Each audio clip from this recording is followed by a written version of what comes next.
বিভিন্ন সংবাদ মাধ্যম বা পোর্টালের খবরে বিভ্রান্ত হওয়ার কোনো কারণ নেই। রাজ্য সরকার তাদের সাবমিশনে নতুন কোনো যুক্তি পেশ করেনি। পূর্বে যে সমস্ত যুক্তিগুলো বা বিষয়গুলো তারা তুলে ধরেছিল আদালতে, সেইগুলোই আবার পুরনো কথাগুলোই আবার লিখে জমা দিয়েছে। কী বিষয়, এই ভিডিওতে আমরা বিস্তারিত জানব।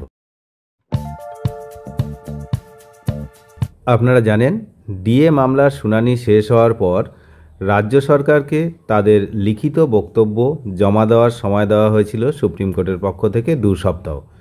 গত 22শে সেপ্টেম্বর তার ছিল শেষ দিন এবং সেই দিনই রাজ্যের পক্ষ থেকে কিন্তু লিখিত বক্তব্য জমা দেওয়া হয়েছে। আর তারপরেই বিতর্কের সূত্রপাত।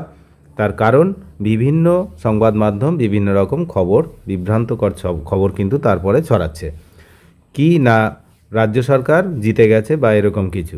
কিন্তু দেশের অন্তত 10 থেকে 12টি রাজ্যে কেন্দ্রীয় হারে ডিএ দেয় না, এই রকম বক্তব্য কোর্টে লিখিত আকারে জানিয়েছে রাজ্যের আইনজীবী কপিল সিব্বল।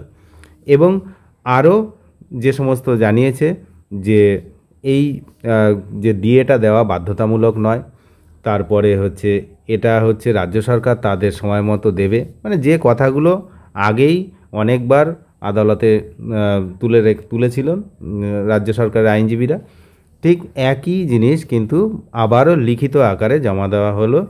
তো ওদের যেমন সময় ছিল সেই সময়ের মধ্যে তারা জমা দিয়েছে। তো এর পরিপ্রেক্ষিতে কর্মচারী সংগঠনের পক্ষ থেকে আপনারা জানেন সংগ্রামী যৌথ মঞ্চের আহ্বায়ক শ্রী ভাস্কর ঘোষ তিনি কি জানিয়েছেন সেইটা কিন্তু আমরা এবার একটু জানব।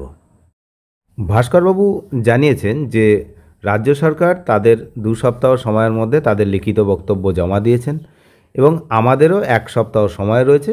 সেই 1 সপ্তাহের মধ্যে আমরা আমাদের লিখিত বক্তব্য আমরা কিন্তু জমা করব।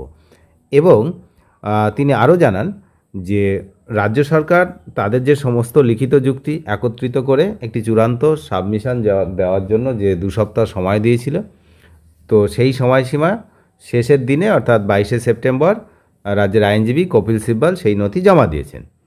তো এবার আমাদেরও 7 দিন সময় রয়েছে। তিনি সকলকে আশ্বস্ত করে বলেছেন বিভিন্ন সংবাদ মাধ্যম বা পোর্টালের খবরে বিভ্রান্ত হওয়ার কোনো কারণ নেই। রাজ্য সরকার তাদের সাবমিশনে নতুন কোনো যুক্তি পেশ করেনি। এর আগে কোর্টে যে বিষয়গুলো তারা তুলে ধরেছিল সেগুলোই কিন্তু আবার লিখিত আকারে জমা দিয়েছে, যেগুলো ইতিমধ্যেই তারা খণ্ডন করা হয়ে গেছে তাদের পক্ষ থেকে, অর্থাৎ কর্মচারী সংগঠনের পক্ষ থেকে সেই বক্তব্যগুলো ইতিমধ্যেই আদালতে খণ্ডন হয়েছে। সুতরাং পুরনো কথা লিখে জমা দিয়েছে, তাই চিন্তার কিন্তু কোনো কারণ এই মুহূর্তে দেখা যাচ্ছে না। তো ইতিমধ্যেই সংগঠনের পক্ষ থেকে বর্ষিয়ান আইনজীবী গোপাল সুব্রমণিয়ামের সাথে দিল্লিতে একটি কনফারেন্স করা হয়েছে। সেখানে পরবর্তী পদক্ষেপ নিয়েও বিস্তারিত আলোচনা হয়েছে।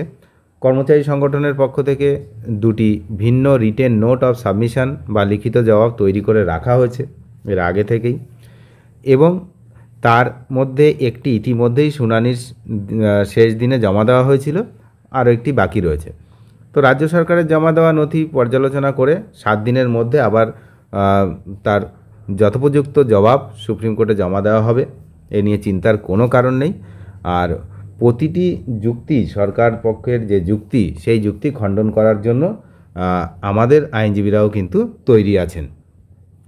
তিনি আশাবাদী যে সুপ্রিম কোর্ট পুজোর ছুটি শেষ হওয়ার পরেই কিন্তু এই মামলার রায়দান হতে পারে বা ঘোষণা করতে পারেন এবং ওনারাই জিতবেন, অর্থাৎ কর্মচারী সংগঠনরাই জিতবে, এটা কিন্তু আশাবাদী। তার কারণ এই মামলা এর আগে যতবার যে কোর্ট, ট্রাইব্যুনাল হোক, কলকাতা হাইকোর্ট হোক, সুপ্রিম কোর্ট ইভেন, সমস্ত জায়গাতেই কিন্তু ডিএ মামলায় কর্মচারী সংগঠনের পক্ষেই ছিল। তো এবারও থাকবে, তেমনটাই কিন্তু আশাবাদী। সংগ্রামী যৌথ মঞ্চ প্রথম থেকেই এই মামলায় কিন্তু সঠিক পথে এগিয়ে চলেছে এবং কপিল সিব্বল বা অভিষেক মনু সিংয়ের মতো আইনজীবীদের মোকাবিলা করার জন্য যে পদক্ষেপ নেওয়ার দরকার, আইনি পদক্ষেপ, তারা কিন্তু সময় মতো গ্রহণ করেছে। তো মামলার জয় যেদিন হবে সেদিনই কিন্তু ডিএ আদায় হবে, এমনটাও কিন্তু তিনি বলেছেন এবং রায় তাদের পক্ষেই আসবে, এমনটাই তিনি আশাবাদী। সুতরাং বিভ্রান্ত হওয়ার কোনো কারণ নেই। ওরা যেমন যুক্তি পেশ করেছে, আমাদেরও যুক্তি রেডি আছে। অনেক ধন্যবাদ শেষ পর্যন্ত দেখার জন্য। চ্যানেলে নতুন হলে অবশ্যই চ্যানেলটিকে সাবস্ক্রাইব করে সঙ্গে থাকবেন। Thank you.